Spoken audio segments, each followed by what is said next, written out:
Olá você, seja muito bem-vindo a mais um comentário da lição. Quarta-feira, meu povo, é dia do momento hipertexto. Mas, antes disso, meu nome é Ismael e eu sou o seu anfitrião da lição dos jovens. Então, pegue sua lição, pegue a sua Bíblia e me acompanhe neste comentário porque essa lição tá muito top.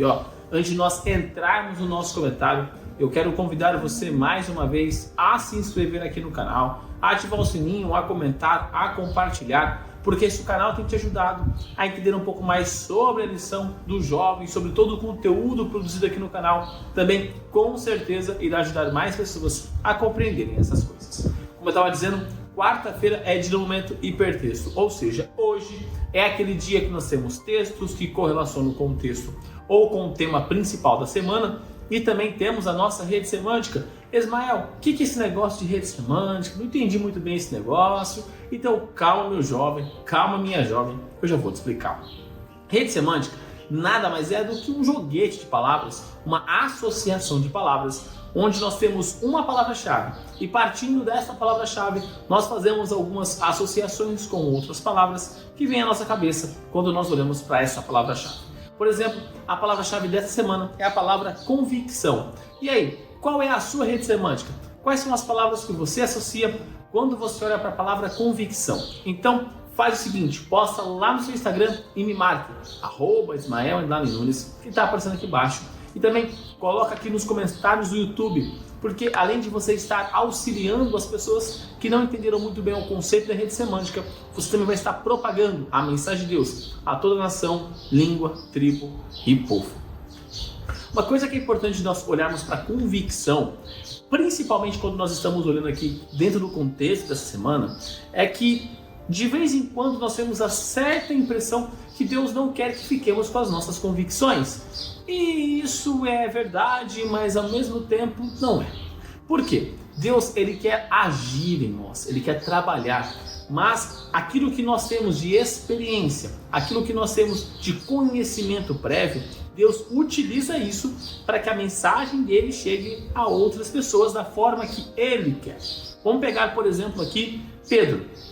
Pedro era uma pessoa iletrada, ele era um pescador, mas ele era um líder nato. E Deus utilizou essa liderança de Pedro, foi tirando as convicções equivocadas que Pedro tinha, colocando as convicções corretas, mas o senso de liderança de Pedro foi se mantendo. Então, posteriormente, ele se torna o líder da igreja e ele vai organizando, liderando a igreja de Cristo. Nós podemos pegar também Paulo, alguém completamente estudado ali, fiel, convicto daquilo que ele cria. A partir do momento que Cristo trabalha no coração dele, ele entende, ele também vai sendo moldado por Cristo, mas mantendo as convicções e o conhecimento que ele tinha adquirido. E nós podemos olhar para vários personagens, para vários apóstolos e começar a entender essas coisas. Então, qual é a lição que nós podemos ter? Deus quer usar cada um de nós, dentro do meio aonde estamos, dentro do ambiente no qual estamos inseridos, para levar a sua mensagem. E Deus tem um plano para mim e para você que talvez aos nossos olhos não faz sentido, mas aos olhos de Deus, os planos dele é muito melhor e muito maior que os nossos planos. Então é fundamental nós começarmos a compreender que Deus quer nos transformar, que Deus quer trabalhar em nós. E é por isso que nós precisamos sempre lembrar de Mateus 6,33. Buscai, pois, em primeiro lugar, o reino de Deus e a sua justiça, e as outras coisas vos serão acrescentadas. Então, essas outras coisas são as preocupações, ou seja, a partir do momento que eu busco o reino de Deus, Deus vai trabalhando em mim, ele vai agindo aqui, ele age ali, ele vai pegando a minha experiência, aquilo que eu fiz na minha vida, as ações que eu passei, os problemas que eu tive, os meus dias bons, os meus dias ruins, se tornam métodos, meio, bagagem para que eu possa falar do amor de Deus, para que a minha convicção possa estar cada vez mais firmada na palavra de Deus. E aqui nós temos esse ponto fundamental. Aquilo que a Bíblia diz que deve ser feito, a nossa convicção deve ser completamente fundamentada na palavra de Deus. Então, se a Bíblia diz que eu devo fazer isso, é isso que eu vou fazer. Se a Bíblia diz que eu não devo fazer isso, é aquilo que eu não devo fazer. Agora, aquilo que a Bíblia recomenda, nisso nós podemos discutir, isso nós podemos utilizar a nossa bagagem, o nosso conceito, aquilo que nós temos para falar, o ideal é fazer isso, Deus recomenda que faça aquilo. Então, nós temos alguns pontos aí, podemos pegar, por exemplo, a alimentação. A Bíblia recomenda uma dieta vegetariana, mas nós podemos conversar, isso não é uma obrigatoriedade. É diferente, por exemplo, de comer carne de porco. Deus proibiu o consumo de carne de porco. Ponto. Não existe nenhum âmbito de discussão nessa área. Mas, outro exemplo, a guarda do sábado.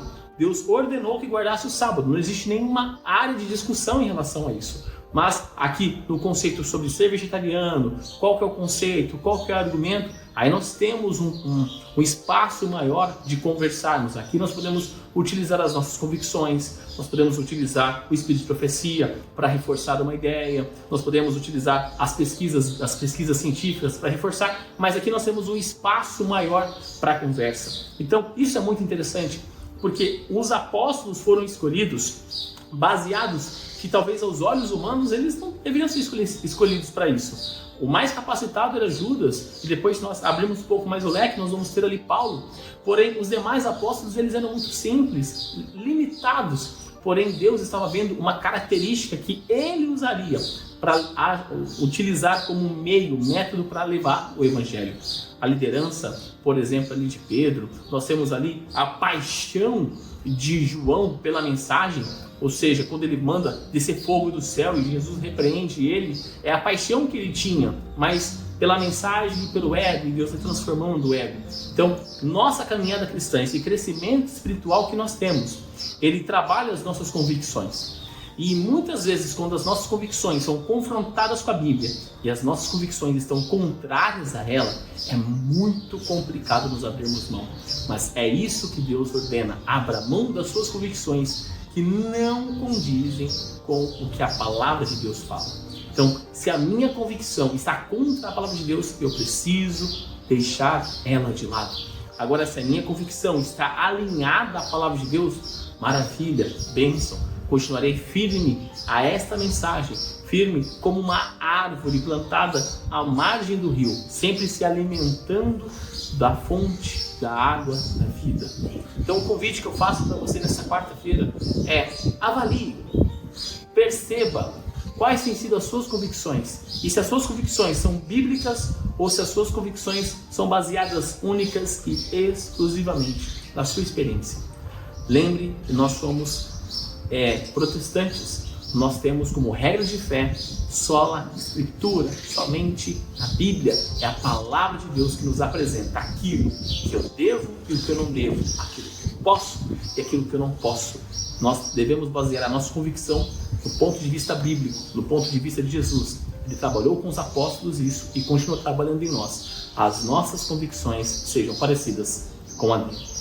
E neste momento eu convido você a fechar os seus olhos e orar comigo. Querido amado Deus, obrigado, Pai, por mais um dia. Obrigado, Pai, pela oportunidade que o Senhor nos dá de estarmos vivos e de estarmos na sua santa presença. Gratos somos, pois mais uma vez o Senhor nos dá a oportunidade de abrirmos os nossos olhos e de falarmos com o Senhor.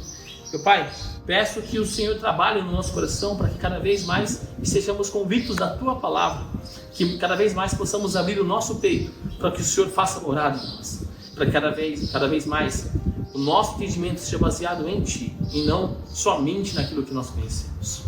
Trabalhe em nosso coração, trabalhe na nossa mente, para que possamos ser moldados e usados por Ti. Perdoe da mesma forma que perdoamos aqueles que erraram contra nós. E tudo isso eu te peço e te agradeço em nome do seu Filho Jesus. Amém. Galerinha, não se esqueça de se inscrever aqui no canal para você dar aquela força e também para você não perder nenhum conteúdo que é produzido. Lembrando que os vídeos da lição são postados de domingo a sexta-feira. Então quando você se inscreve no canal e ativa o sininho, você sempre recebe uma notificação todas as vezes que os vídeos são postados aqui no canal. Também deixa seu like aqui embaixo para mostrar que você gostou do conteúdo, para dar aquela força e também para o algoritmo do YouTube compreender que o canal é de qualidade, que o conteúdo é de relevância e que ele pode recomendar para mais pessoas, assim como você pode recomendar clicando aqui embaixo no botão de compartilhar e colocando nas suas redes sociais, Facebook, Instagram, WhatsApp, Telegram, enfim. E também clica aqui nessa playlist da lição dos jovens ou nessa playlist das meditações que eu fazia aos sábados com vocês. Então é isso, galera. Um forte abraço a todos e até mais!